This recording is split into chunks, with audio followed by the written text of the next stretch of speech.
Historic Hannibal, birthplace of Samuel Clemens, Tom, Becky, Huckleberry Finn, Injun Joe. Yeah, it's all here. Let's go down that road.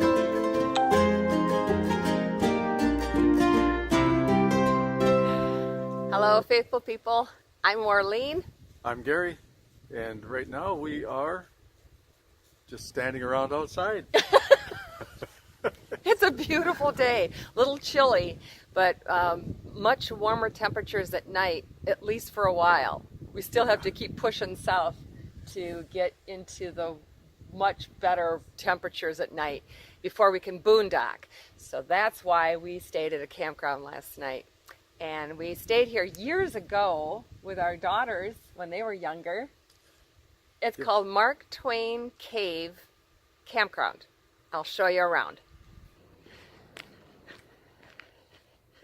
This is the campground. There's a few people that look like they're staying for a little while. They had their awnings out and they had tablecloths on the picnic tables. You don't usually do that when you're just staying for one night.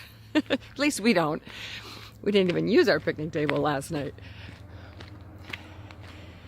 And there are tent sites here. That's what the T's are for. So it's and what's really nice is that in a lot of campgrounds, the tent sites are not real close to the bathrooms. I don't know why that is, but and then they put the full hookups and the RVs that have sewer and everything, hookups, they put them closer to the bathrooms. I've never understood that. I guess it's a plumbing thing or whatever, but I think that it's really nice that they put them so close. The restrooms are right here. And it's bathrooms, shower, and laundry in this building here.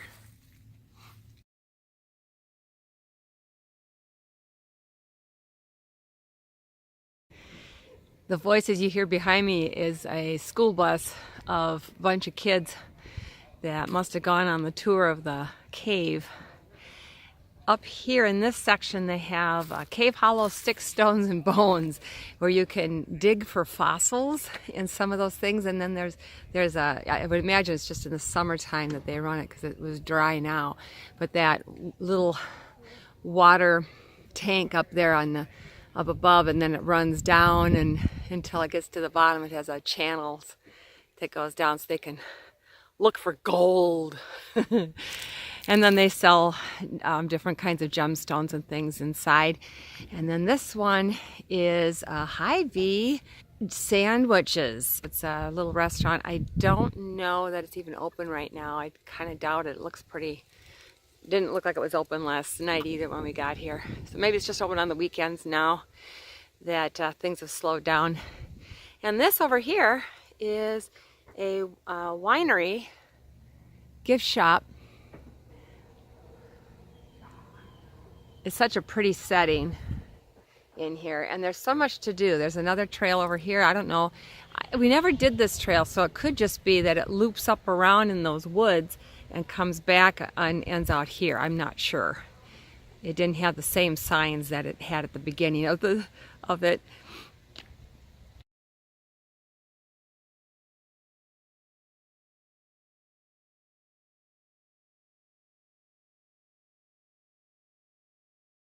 And then there's more over there, a pavilion and big place to run and play. No camping over in that section, but they really accommodate big groups. It was such a fun tour when we went that time with the girls. Found out the winery opens at noon and all the wines in there are from Missouri. I highly recommend it. Mark Twain Cave Campground.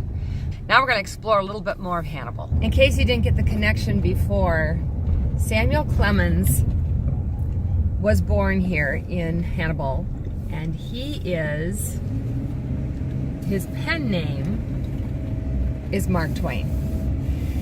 And he wrote the stories about Tom Sawyer and Becky. What was her last name? Thatcher? Yeah. and Huckleberry Finn and all those adventures. So when you tour the cave, they really make it fun, and they tell all the legends and the stories and everything from the time that Tom and Becky were lost in the cave. So it was a lot of fun, and I'm sure it's a very, very popular place in the summer. There's a lot to do right there. You don't even have to go anywhere else. But we're going to go find the lighthouse.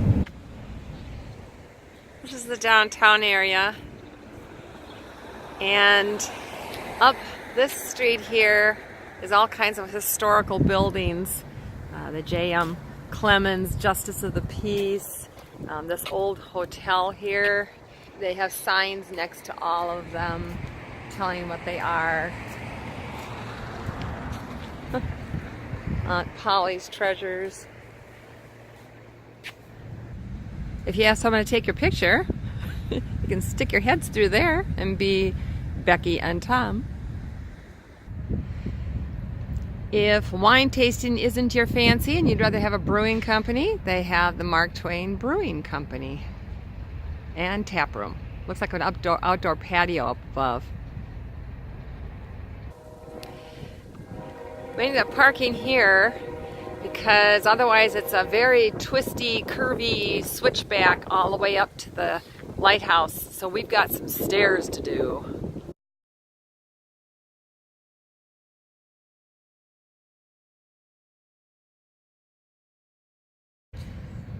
We just came up 54 stairs, and we have more to go. Right here on this area, there's Becky's butterflies.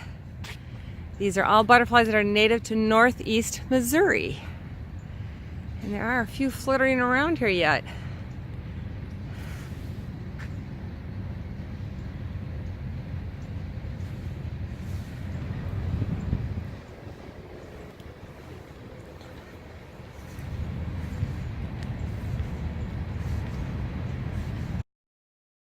You can hear the train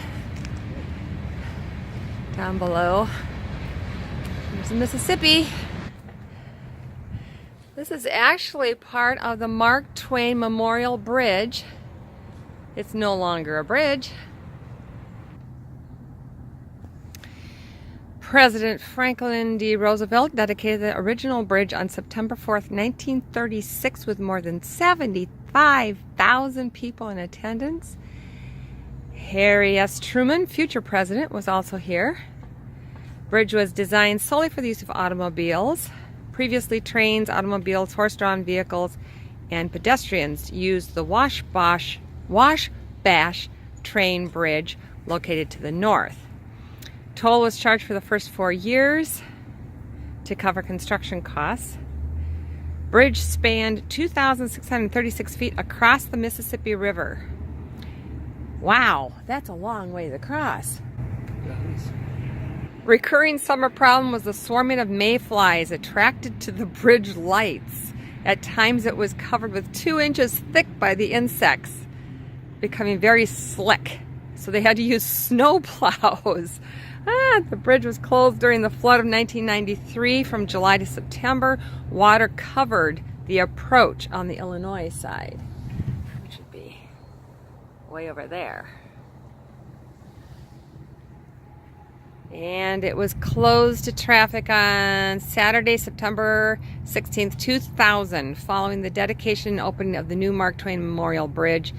Demolition of the bridge began on January 2001 with the blasting of the first span. 7 months were required to remove the old bridge. And then this is what's left of it.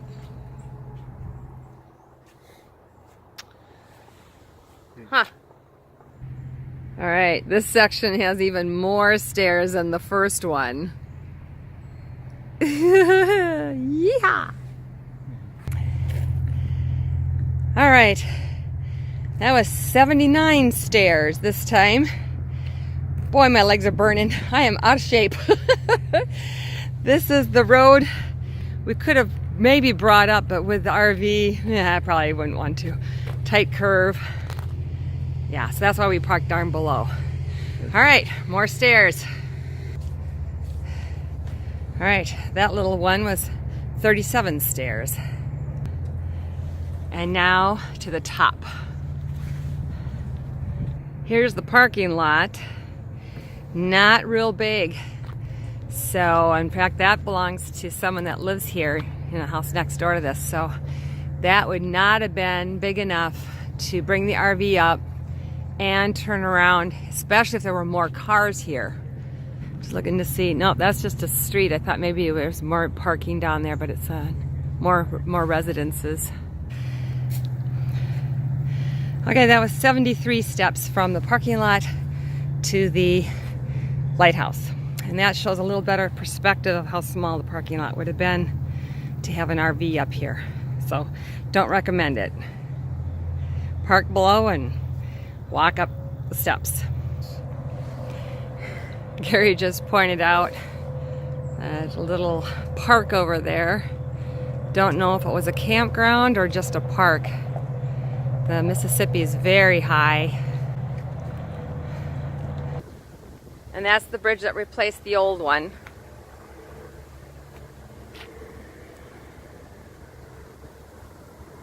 That's quite a span. There you go.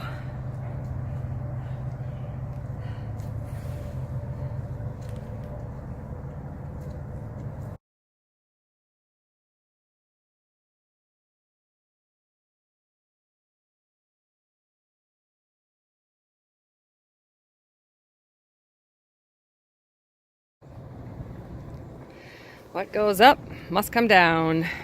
Good thing we were doing the steps at the courthouse in Montello. We should have been doing them more often, but now we have travel legs. We haven't been hiking as much. So I got a little good burn today. So after we left Hannibal, just on the way out of town, there was a visitor's center, and we met Laura, and she was awesome. We were debating between going down to St. Louis and then down to Memphis, which would have taken us east, and then we would have had to come back and go west again to get to where we need to go to get to Texas. So I don't think I told them about Texas.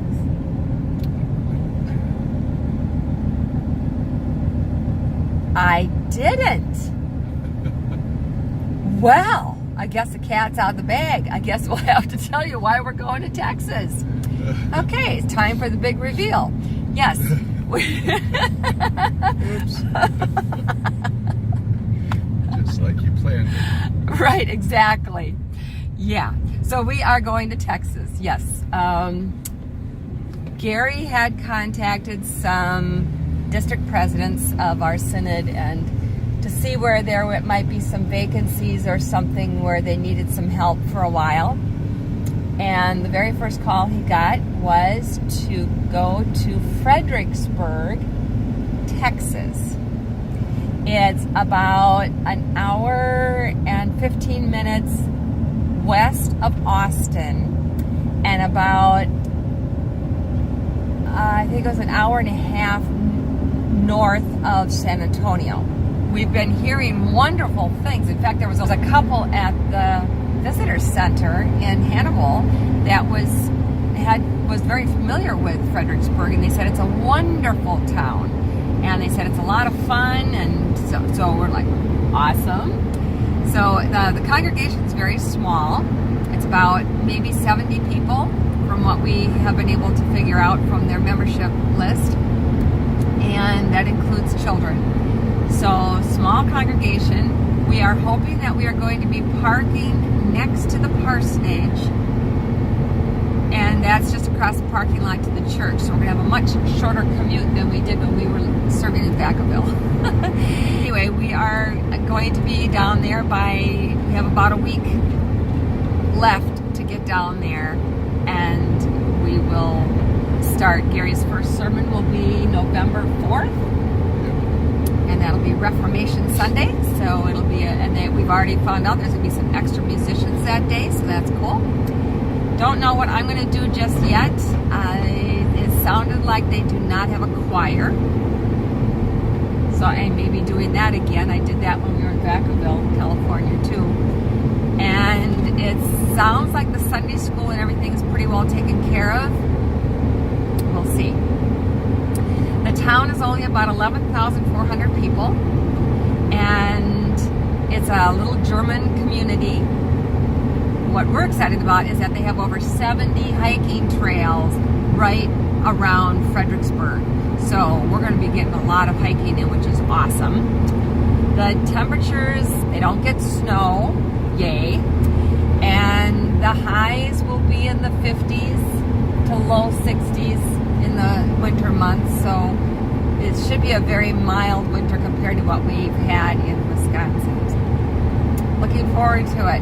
The name of the church is Shepherd of the Hills Lutheran Church. Anything you want to add? I've talked to some of the people at the congregation, and they sound very nice. I'm sure they are. And looking forward to meeting them and serving. Yeah. In warmer weather. Yeah. Yeah. So now we got you all caught up on where we're going, what we're going to be doing. We are right now on Highway 19, and we decided instead of going to St. Louis and Memphis, Tennessee, we're heading down to Cuba. We are heading to Cuba, Missouri. That's why they say it, Missouri. We're going to Cuba, Missouri. We should be going near or across the Missouri River. Yeah, in Missouri, you gotta talk like a Missourian.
Just going to finish this video up and let you know last night we stayed in Herman, Missouri. I'm not pronouncing it right according to Gary because it is German. How do you say it again? Herman. Yeah, potato. Anyway, it's a little German community that is very, very popular. We stayed at this campground, and you can kind of see it's just a parking lot, but all of them have electric and water. They all have orange tickets on them for reserved for this weekend. Not sure, but we think that the camping over there is maybe the original of where it started, because that one over there has a bathroom and showers and stuff for it, in that little brick building where that white van is going right now. And that one was pretty well full, but it was also very close to the highway, and there was a lot of cars going across a bridge over there, so I don't know if you can see that now, but it was just a little bit too much traffic noise, I think, for us, so we decided to stay here instead. But a great little park. There's a pool over there, there's ball diamonds, there's playgrounds, there's just about everything, and there was a lot of people walking last night. Here's soccer fields, volleyball, pavilions, so basketball, I mean just about anything. They got several playgrounds. Okay, say it again. What? The name of the town? Oh, it's Herman. Or Herman. Yeah. Missouri. German town, German heritage. The downtown has got lots of old buildings and restaurants and shops and things like that. So and tons of wineries in the area. A few microbrewery type things, craft beer type things. You must have just found that out this morning. Yeah, I had a tour. So if you like this video, please give it a big thumbs up. Hit that subscribe button down below and ring that little bell next to it so you'll be notified every time a new video comes up. And check out our Facebook page, Roads of Faith. And until next time, God bless.